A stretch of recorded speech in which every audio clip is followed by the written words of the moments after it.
नमस्कार दोस्तों, कैसे हो आप सभी। आज के इस वीडियो में हम सीखने वाले हैं माध्यक निकालना। माध्यक निकालने को क्लास 10th में जरूर आता है। अगर आप बोर्ड एग्जाम्स की तैयारी कर रहे हो तो माध्य, मध्यिका, बहुलक ये 3 टॉपिक ऐसे हैं जो 4 नंबर में पूछे जाते हैं। इससे पहले वाले वीडियोस में हम आपको बहुलक और माध्य जो प्रत्यक्ष विधि से निकाला जाता है दोनों टॉपिक सिखा चुके हैं। आप उन वीडियोस को आई बटन में देख सकते हैं। लेकिन आज के इस वीडियो में हम अप्रत्यक्ष विधि यानी इनडायरेक्टली मेथड से माध्यक निकालना सीखेंगे। तो चलिए इस वीडियो को शुरू करते हैं। आप अगर चैनल पे पहली बार आए हैं तो सब्सक्राइब जरूर कीजिएगा, क्योंकि सारे 10th के वीडियोस आपको हमारे चैनल पर मिल जाते हैं। जितने भी इंपॉर्टेंट क्वेश्चन है सभी चैनल पर अवेलेबल होते हैं, तो सब्सक्राइब जरूर कीजिएगा। यहां पर बोला गया है 30 छात्रों का माध्यक ज्ञात कीजिए। एक कक्षा में 30 छात्र हैं, उनके भार यानी उनका जो वेट है वो यहां पर लिखा हुआ है, तो उनका आपको माध्य ज्ञात करना है। यहां पर भार की संख्या दी है केजी में कि 40 से 45 जो वेट है किलो में वो 2 स्टूडेंट्स का है। 2 बार स्टूडेंट्स ऐसे हैं जिनका 40 से 45 के बीच में वेट है। तो ऐसे अलग अलग से आंकड़े यहां पर दिए हुए होते हैं। तो चलिए बहुत ही आसान तरीके से हम माध्यक निकालना सीखते हैं। यहाँ पे जो 3 कॉलम आप देख रहे हो ये आपको इस आंसर में बनाने पड़ते हैं। अब तीनों कॉलमों का क्या क्या मीनिंग है वो मैं बता देता हूं। यहां पर ये जो भारों की संख्या दी है 40 से 45, 45 से 50, ऐसे आगे बढ़ते बढ़ते ये 70 से 75 तक गया है। ये भारों की संख्या है और ये वर्ग कहलाते हैं, यानी कि क्लास कहलाते हैं। तो आप इसे वर्ग अंतराल लिख सकते हो। क्या लिख सकते हो? वर्ग अंतराल। तो पहले वाले कॉलम के बारे में जानकारी मिल गई, इसे वर्ग अंतराल कहते हैं। दूसरा वाला जो है उसे कहते हैं बारंबारता। बारंबारता मतलब फ्रीक्वेंसी। फ्रीक्वेंसी को आप F से डिनोट करते हो कि ये जो लाइन है, ये जो कॉलम जा रहा है, इसको फ्रीक्वेंसी कहते हैं। बारंबारता कि कितने कितने स्टूडेंट हैं, 2 स्टूडेंट, 3 स्टूडेंट, फिर 8 स्टूडेंट, फिर 6 स्टूडेंट, ऐसे कितने स्टूडेंट हैं। ओके। और क्वेश्चन में आपको टोटल स्टूडेंट तो बता ही दिए हैं कि 30 छात्रों का यहाँ पर माध्यक निकालना है। तो अगर इनको गिनोगे ना कि कितने स्टूडेंट है, 30 निकलेंगे। आप गिन सकते हो, अभी आगे चल के हम इनको गिनेंगे भी, लेकिन मैं आपको हिंट दे रहा हूं कि ये 30 छात्र यहां पर दिए हुए हैं। अब ये क्या है सर जी? इसे संचयी बारंबारता यानी कम्युलेटिव फ्रीक्वेंसी यानी CF। C का मतलब कम्युलेटिव और F का मतलब फ्रीक्वेंसी, इसे CF कहा जाता है, यानी कम्युलेटिव फ्रीक्वेंसी। हिंदी में इसे संचयी बारंबारता कहते हैं। अब चलिए सीखते हैं संचयी बारंबारता बनाना। ये 2 कॉलम आपको एग्जाम में दिए होंगे। आपको संचयी बारंबारता सबसे पहले खुद ही बनानी पड़ेगी। कैसे बनाते हैं? बारंबारता का पहला अक्षर क्या लिखा है, पहला संख्या क्या लिखा है, 2, तो उसे हम यहां संचयी बारंबारता में उतार देंगे। अब अगले नंबर हम कैसे पता करें? तो संचयी बारंबारता बनाना बहुत आसान है। देखो, 2 के साथ नीचे वाला नंबर जोड़ लो, यानी 2 और ये नीचे वाला नंबर जोड़ा 3, तो 2 और 3 को जोड़ा तो कितने आ गए? यहाँ पर अगला नंबर आ गया 5, क्योंकि 2 और 3 जुड़ते हैं तो 5। अब फिर से ऐसे ही करो, 5 और 8 को जोड़ेंगे तो अगला नंबर मिल जाएगा, 5 और 8 को जोड़ेंगे तो 13। अब फिर से अगेन ऐसा ही करेंगे, 13 में 6 को जोड़ेंगे, हमेशा नीचे वाले नंबर को जोड़ा जाता है ना, सामने वाले को मत जोड़ लेना, उसके नीचे वाले को जोड़ा जाता है। 13 और 6 कितने हो जाएंगे? ये हो जाएंगे आपके 19। फिर से आप नीचे आ जाओ, 19 और 6 इन दोनों को जोड़ेंगे तो कितने हो जाएगा? 25। फिर से आप ये नीचे वाले में आ जाओ, 25 और 3 को जोड़ेंगे तो हो जाएगा 28। फिर से नीचे आ जाओ, 28 और 2 को जोड़ेंगे तो आखिरी में आ जाएगा 30। यहां पर ये जो आखिरी नंबर है इसे n कहा जाता है। क्या कहा जाता है? n। और n का मान क्या है? आखिरी में देख लो, n का मान निकला 30। और आपको अगर इसका पक्का पता करना है कि ये 30 ही आएगा तो ऊपर देखो क्वेश्चन में पूरे छात्रों की संख्या कितनी दी है? 30 दी है। इसे ही तो n कहते हैं। हमारा n का मान 30 निकला, मतलब हमने अभी तक कुछ भी गलती नहीं करी है। यहां पर क्वेश्चन में देख लिया करो, जितने ज्यादा छात्र यहां दिए हैं आखिरी में इन सभी संचयी बारंबारता को जोड़ने पर उतना ही नंबर यहां आखिरी में आता है, यानी 30 ही आएगा। यहां पर अगर 50 होता तो इन सबको अगर हम जोड़ते ना तो 50 ही आता, मतलब संचयी बारंबारता बनाते ना तो 50 ही आता। तो यहां पर इस तरीके से संचयी बारंबारता को चेक कर सकते हो आप लोग। अगर चेक करने वाली प्रोसेस अच्छी लग रही है तो लाइक जरूर करना, और हाँ, नए हो तो सब्सक्राइब करके एक प्यारा सा कमेंट लिख देना कि आप नए आए हो। अब बढ़ते हैं आगे, क्योंकि टाइम बहुत कम है और ये क्वेश्चन बड़ा ही मजेदार है। एक फॉर्मूले से ही ये सॉल्व हो सकता है और आपके 4 नंबर क्लास 10th में पक्के कर सकता है। संचयी बारंबारता बना ली है सर जी हमने। अब यहां पर आगे क्या कर सकते हो, यहां पर आगे आपको ये करना है, n का मान तो निकल गया है, फॉर्मूले में n/2 आता है। इसका जो मैं सूत्र लिखूंगा उसमें n/2 आता है सूत्र में। तो अगर हमें n का मान ज्ञात है, हम n/2 का भी मान निकाल लेते हैं साइड में। तो n/2 का मान आप निकाल लो। यहां पर n/2 का मान हमें चाहिए होता है सूत्र में रखने के लिए, इसीलिए n/2 को निकाल लो।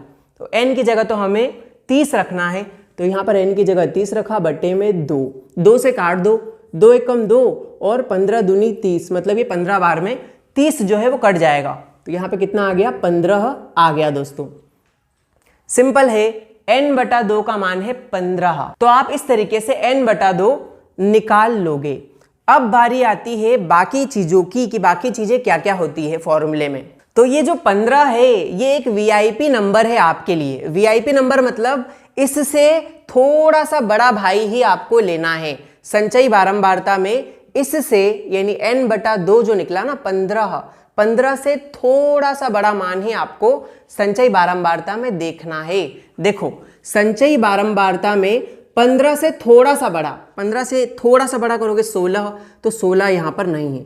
17 भी यहां पर नहीं है। 18 भी पूरी संचयी बारंबारता में नहीं है। 15 से थोड़ा बड़ा, 18 के बाद जाओ आगे, 19 है क्या? हाँ सर जी ये रहा ना 19। तो ये वाले खांचे को आप ऐसे बंद कर लो, मतलब पूरे जो ये पूरा वर्ग है इसको आप पैक कर लो पेंसिल से। चलो भाई करते हैं, ये यहां से यहां तक पूरा पैक हो जाएगा। ये जो सारणी है पूरा ये वाला ब्लॉक हो जाएगा, इसको आप ब्लॉक कर लो ताकि आप भूलो नहीं। तो इसको हमने ब्लॉक के रूप में, मतलब एक वर्ग के रूप में यहां पर दर्शा दिया है। पूरी सारणी में ये लाइन एकदम वीआईपी लाइन हो गई, हमारा एक वर्ग हो गया, क्लास बोलते हो जिसको। यहां तक सबको आ गया होगा, बहुत सिंपल सी बात है। 15 से थोड़ा बड़ा होता है 19, ब्लॉक बना दिया 19 का। अब यहां पर ध्यान रखना, ये जो 19 आया है ये किस वर्ग अंतराल में है। इसका वर्ग अंतराल ये रहा, वर्ग अंतराल 55 से 60 के बीच में है। तो यहां लिखेंगे वर्ग अंतराल किसमें है, 55 से 60 में है। दोस्तों यहां पर वर्ग अंतराल मिलने के बाद आपको इस वर्ग अंतराल में यह देखना है कि f का मान यानी फ्रीक्वेंसी का मान कितना है, 6 है। तो हम फ्रीक्वेंसी का मान यहां से उठाकर 6 रख देते हैं कि यहां पर फ्रीक्वेंसी यानी f का मान कितना है, 6 है। अब हमें बताना है कि CF यानी ये जो CF है संचयी बारंबारता, CF का मान कितना है। तो आप बोलोगे सर जी CF में देख लो, CF में 19 लिखा है। तो आप सब लोग बोलोगे 19 लिख दो। ना ना ना, ऐसी गलती कभी मत करना। CF जो होता है इस वर्ग अंतराल में होता तो है लेकिन एक कदम पीछे, यानी ये जो आपको दिख रहा है ये है CF, आपका जो वर्ग है उसके ऊपर वाला CF होता है। ये आप ध्यान रखिएगा, एग्जाम में बच्चे यही गलती करते हैं कि CF चाहिए ना, तो ये वर्ग दिया था, यहाँ पे 55 से 60 के बीच में वर्ग दिया है, इसमें ये रहा C और ये रहा CF।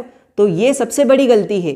CF जो है उस खाने के ऊपर होता है, उस ब्लॉक के ऊपर वाले ब्लॉक में CF लिखा होता है, मतलब 13। CF का मान 13 है, उसके ऊपर वाला। तो यहां लिख देते हैं CF का मान कितना है, 13 है। अब बात आती है लोवेस्ट लिमिट की, यानी न्यूनतम सीमा।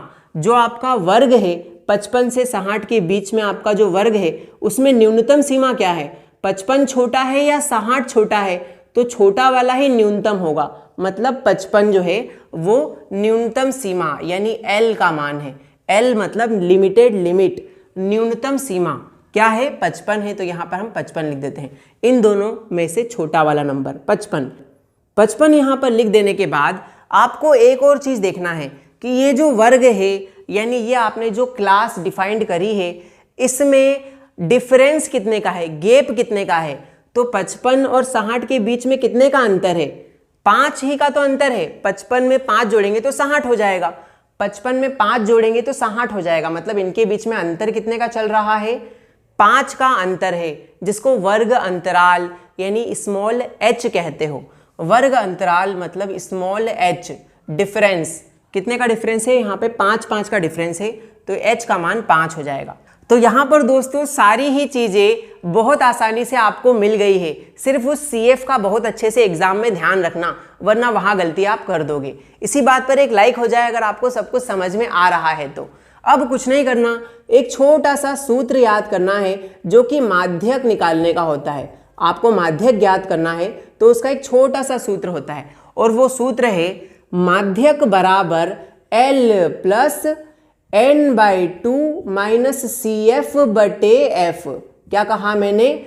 L plus n/2 minus CF बटे F, L plus n/2 minus CF बटे F गुणा में H। बहुत ही सिंपल सा, बहुत ही सरल सा। तो करा दिया ना याद, L plus n/2 minus CF बटे F और इस पूरे के इंटू में H। बहुत ही सिंपल सा सूत्र है। याद हो गया है तो लाइक भी कर दो और अपने उन दोस्तों को भी शेयर करो जो उसको रटते रहते हैं जब देखो जब। तो इस तरीके से याद किया जाता है, L plus n/2 minus CF बटे F पूरे के गुणा में H। चलो सभी मान यहां पर रख दो, आपका आंसर तो आप धड़ल्ले से आने वाला है। L का मान कितना दिया है सर जी? L का मान ये रहा 55, तो यहां मैं लिख देता हूं 55 प्लस यहां पे ब्रैकेट में दिया है n/2। n/2 को आपने सॉल्व किया था, ये देखो n/2 को सॉल्व करने पे 15 आया था, तो n/2 को सॉल्व करने पे क्या आया था? 15 यहां पे आया था। माइनस है तो माइनस लगा देते हैं। CF का मान कितना है? ये रहा कम्युलेटिव फ्रीक्वेंसी, यानी CF का मान कितना है? 13 है, तो यहां पर से हम CF का मान 13 रख देते हैं, बटे में F का मान यानी फ्रीक्वेंसी 6 है, तो यहाँ पे 6 रख देते हैं, और इस पूरे के गुणा में H, यहाँ पर H जो है डिफरेंस जो है 5 5 का था, तो यहाँ 5 रख देते हैं। बोर्ड मास का रूल लगाना है और पूरा का पूरा आंसर आपके सामने आ जाएगा। अब मेरे पास यहाँ जगह कम है तो मैं डायरेक्ट सॉल्व करके बताता हूँ, आप लोग स्टेप बाय स्टेप ही कीजिएगा। चलिए यहाँ पर ब्रैकेट को सबसे पहले सॉल्व किया जाएगा। इस ब्रैकेट को सबसे पहले सॉल्व करते हैं। प्लस माइनस होता है माइनस, यानी 15 में से 13 गए तो 2 बचेंगे, तो यहाँ लिख देता हूँ 15 में से 13 गए तो कितने बचेंगे? यहाँ पर 2 बचेंगे। अब आप क्या करो, 2 से इस 6 को आप काट सकते हो, 2 1 कम 2, 2 तिया 6, तो आपके पास क्या बचेगा? यहाँ लिखता हूँ मैं 55 है, प्लस का 1/3 है, 1/3 है, और गुणा में 5 चल ही रहा है। अब ये जो गुणा है, इस गुणा का ध्यान रखना, क्योंकि गुणा सबसे पहले होता है, प्लस माइनस बाद में होता है, गुणा सबसे पहले किया जाता है। तो आप क्या करो, पहले गुणा कर लो। 5 का 1 में गुणा करोगे, 5 1 कम कितना हो जाएगा? यहाँ ऊपर आ जाएगा 5 1 कम 5। इस तरीके से गुणा आप सॉल्व कर लेना, जगह कम है ना, इसीलिए मैं जल्दी जल्दी सॉल्व कर रहा हूँ। अब बस कुछ नहीं करना, 3 से 5 में भाग लगा दो और जो आए उसको 55 के साथ जोड़ लो। 3 1 कम 3, 5 तो कटेगा नहीं, तो 3 1 कम 3, 2 बच गए क्योंकि वहाँ 5 लिखा था, तो दशमलव लगा दिया तो 0 बढ़ गए। 3 के पहाड़े में 20 नहीं आता, लेकिन 6 बार में 18 आता है, 3 छंग 18, फिर से 2 बच गए, फिर 0 लगेगा, फिर 3 छंग 18, फिर 2 बच जाएंगे, फिर 0 लगेगा, ऐसे 3 छंग 18, 3 छंग 18 चलते ही जाएगा। मतलब आप यहाँ पर 1.66 लिखकर काम खत्म कर सकते हो। अब कुछ नहीं करना, आपका माध्य निकल के आ चुका है। जो आपका माध्य निकला है, यानी जो माध्यक बोलते हो आप इसको, वो माध्यक निकला है 55। क्या निकला है? 55 प्लस 1.66। 55 के साथ अगर आप 1 को जोड़ लोगे तो हो जाएगा 56, 56.66। कितना आ जाएगा? यहाँ पर आ जाएगा 56.66 आपका माध्यक निकल के। तो इसे कहते हैं माध्यक निकालने की अप्रत्यक्ष विधि, यानी इनडायरेक्ट मेथड। तो आई होप आपको वीडियो पसंद आया होगा। अगर बहुलक और माध्य निकालना सीखना है तो ऑलरेडी हमने ये वीडियोस बना रखे हैं, और आपको ये वीडियो कैसा लगा अपने दोस्तों में शेयर करना। ये फॉर्मूला उनको बड़ी आसानी से इस वीडियो से याद हो सकता है, तो अपने दोस्तों को शेयर करो, उनके 4 नंबर पक्के कराओ और अपने भी 4 नंबर पक्के कर लो। और वीडियो अच्छा लगा तो लाइक करो, प्यारे प्यारे कमेंट करके बताओ कि ये वीडियो कैसा लगा। बहुत मेहनत लगती है वीडियो बनाने में,